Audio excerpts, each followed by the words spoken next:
talking about change, I'm going to start by asking you, why do we always want to change things? Why do we always want to change? What's wrong with same? What's wrong with stale? I guess we always want to change because we seek progress. We seek better. We want to progress. We are transformable being. We want change. We constantly desire different things. So progress and change, how does that relate to holistic approach? How does that relate to really inspecting our life, our business, our products in a different way? Now, I want to share with you first something that for me makes all the difference in the world. When we do a test or when we measure things, usually we have a scale. And that scale pretty much goes from 0 to 10, white to black. But I think that we should really add another component. There is more than just a linear path of options, especially when we're talking about change. There is always a triangle. There is always 3 ways of looking at things. So it's not always 0 or everything. When we talk about dreams, there's no dreams, there's great dreams, and there's nightmares, right? When we talk about change, there's no change, there's great change, and there's terrible change. So when we think about how to look at progress, we really need to ask ourselves, are we looking for something that is better? Or are we looking for something that is completely different, that is completely out there? Now, what is holistic approach to design? We like to think that we take everything into consideration. We like to dream, and we like to create, solve problems. Right? Those are the 2 things. If I create a triangle from that, all we do in our practice is solve problems, dream, and share. Design falls somewhere in between all those different things. What is the most important thing that we're trying to do? Create connection. What is connection? Connection between what? Connection between people and object, connection between the environment, connection between us and the cities that we live in, and the most important, connection with other people. Connection with other people. Connection for me is the word that I constantly change when I speak about love, because sometimes people are stuck with other meaning for the definition of love. So when I talk about disruption, don't be afraid to break the mold. That's, for us, I think, the most important thing and always the starting point. That's exactly when we are thinking about how we don't just look at the linear of how to make something better, how to make something from bad to good, from good to great, but something completely different. This is a literal example for breaking the mold, right? We came to Rosenthal and we said, we want to take porcelain into the worst experience porcelain can have and actually show the beauty of the experience. Show the beauty because people connect to experiences. The main difference between us, humans, and product is that once porcelain falls and breaks, that's the end of the life cycle, right? But for us, experience basically means that we become our unique individuals. We become who we are based on our experience. So our beauty and our personality is shaped because of that.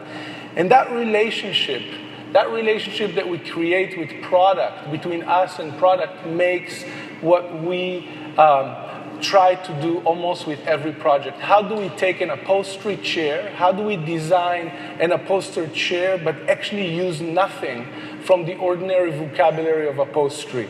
This chair have no glue, no stitches, any upholstery technique. It's basically just sheets of felt weave on a metal frame, and because of the way that it's weaved, it's actually strong enough to hold Rihanna, and anybody here in the audience.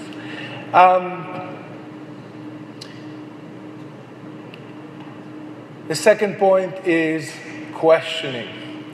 Question what you're told, question absolutely everything.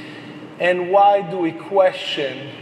Is because that's the only way to realize, well, what do I want to change? What is it that I'm trying to make? Questioning what you're told. When Tumi came to us and said, Dror, we want you to design the lightest luggage we have. Why? Because everybody that walks into the store says, what's your lightest luggage? So that's what we need to design. We looked at what they have, we compared it to the competition, and we realized the differences are a weight of an underwear. None of us here, boys or girls, think about the amount of underwears that we take on a trip, right? And say, oh, that's too much, that's too heavy. So when we realize that that's really not what's important, it's about ergonomic, it's about what we carry, it's about how we carry it. We are, again, transformable being, which basically means that we carry different things to different places. We go on a shopping trip, we come back with a lot of stuff. We go to our family and we give gifts, we come empty. We go to a trade show with brochure and so forth and so forth. We fly to a cold place, we fly to a warm place. What the meaning for all of you to have a suitcase that can transform based on your need, which basically means that you can take a carry-on, even if you need a lot more than a carry-on, because on your way back you can change, you can take the suitcase with you rather than waiting another half an hour on the carousel for the bag to arrive. So it's about questioning the brief. It's about questioning how to do certain things. Then Tumi invited us to design their stores. We realized that they have a lot of products, and they usually sell their products by groups, by categories. This is the Alpha collection, this is the Broadway collection, and we realized that people don't shop like that. So actually, well, before that, they said design a store. Actually, the biggest value that we gave to Target have nothing to do with design. We basically said, we think that there is a chance that you have a lot of product in your store. Can we do a test? We don't have, when we try to do changes, we don't have to commit necessarily always to the whole thing. We can just experiment for a little bit.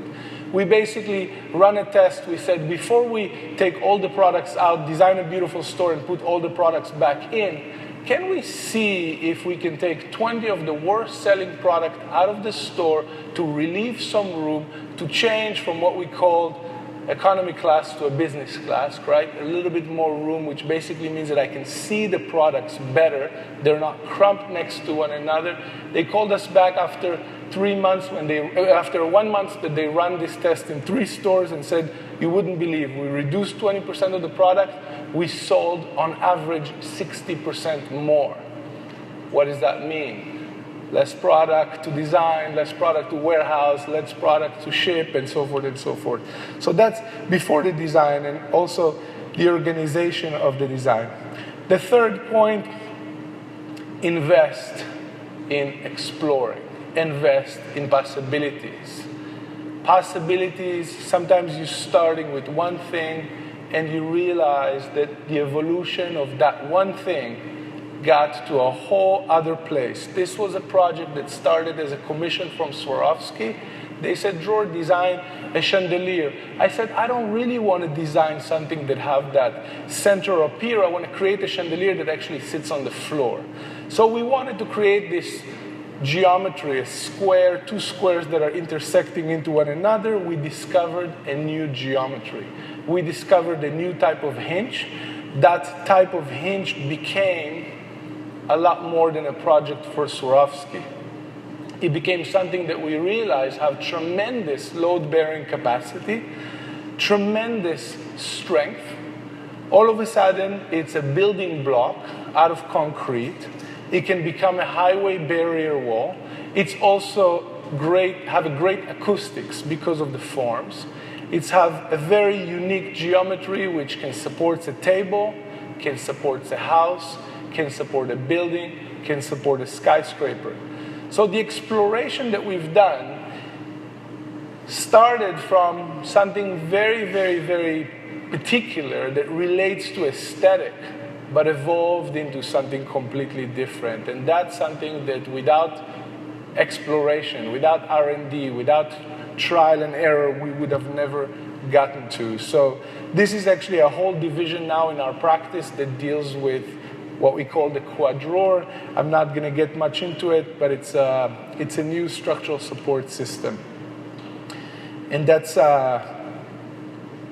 just an example of investigation.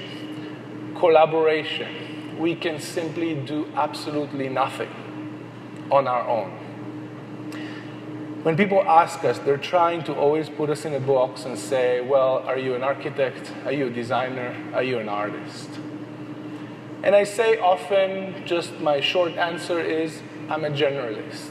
And our team is a generalist, but we can't do anything without collaborating and innovating together with other teams that supports us, with other teams that we call the people that know the knowledge that we're lacking.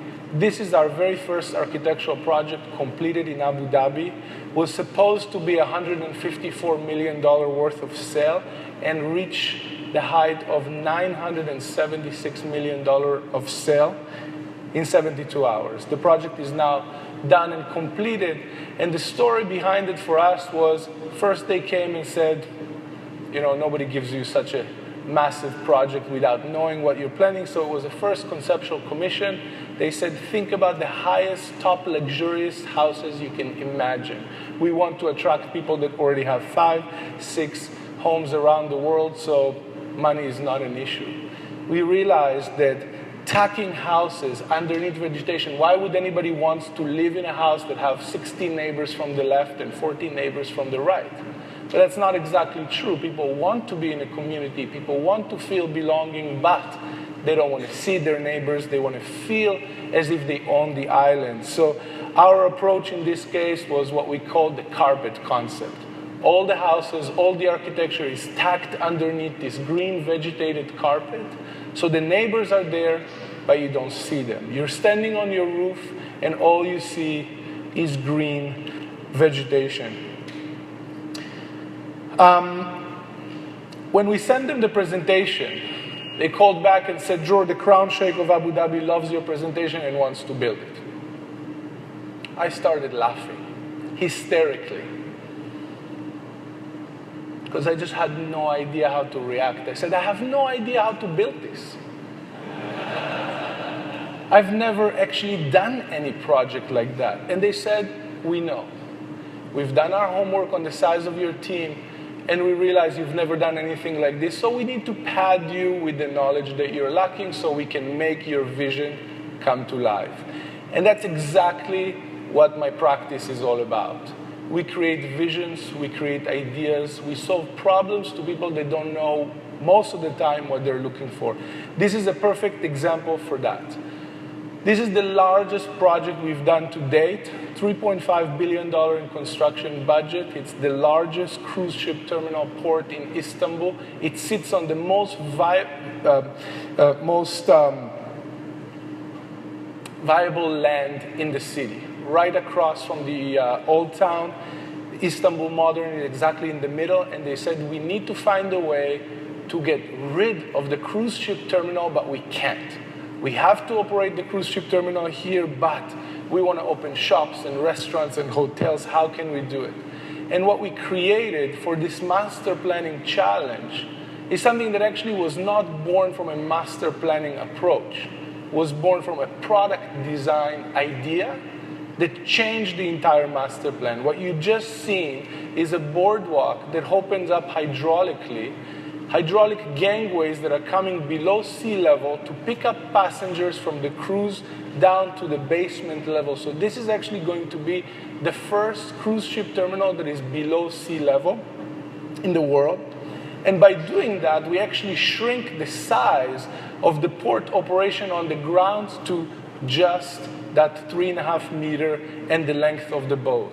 So not to get much into cruise ship operation, but it's as complex, if not more, than an airport. Each ship brings with it 5,000 to 6,000 passengers at once. This ship has been to sea for many days, so there's garbage collection and a lot of things that needs to embark and disembark. All the passengers needs to go to immigration, security, bag collection, and by basically tacking everything under the ground, bringing the buses and taxis under the ground, we can open up the entire neighborhood. And this is how we won this commission. The first thing that the client that came to us said was, Dror, your firm is too small for that kind of challenge. So I returned to New York and said, well, we have a partnership with Gensler.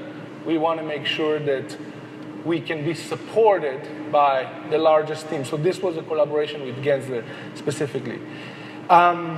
Create the future that you want to live in. That's my last point. And invite people to join. So I'm just going to show you a few crazy things.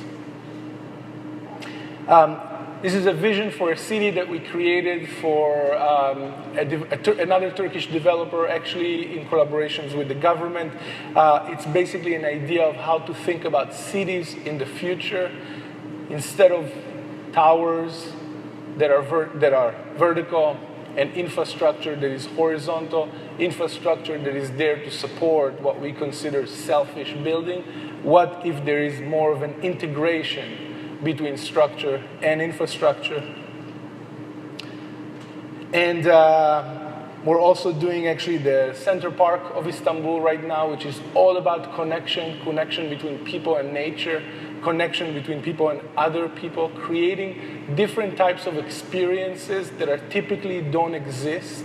This, for instance, is a trampoline that is a part of a path that gets raised. We care a lot about the integration between people and nature. We see it as a very, very, very important thing moving forward in our society. We're calling this system, it's a prefab system, we call it a house plant, which really relates to the idea that you're not just building for yourself, you're building a house that is actually a planter. So that same system can be a private home, or it can be a building in that kind of way. And, well, there's a lot more to talk about this. We like to blend what we call design and architecture with art installation. Art installations for us are always the way to kind of start something and learn a lot about the possibilities. This is a proposal not happening yet, don't get too excited. And stay tuned for that one in a couple of years. Thank you very much.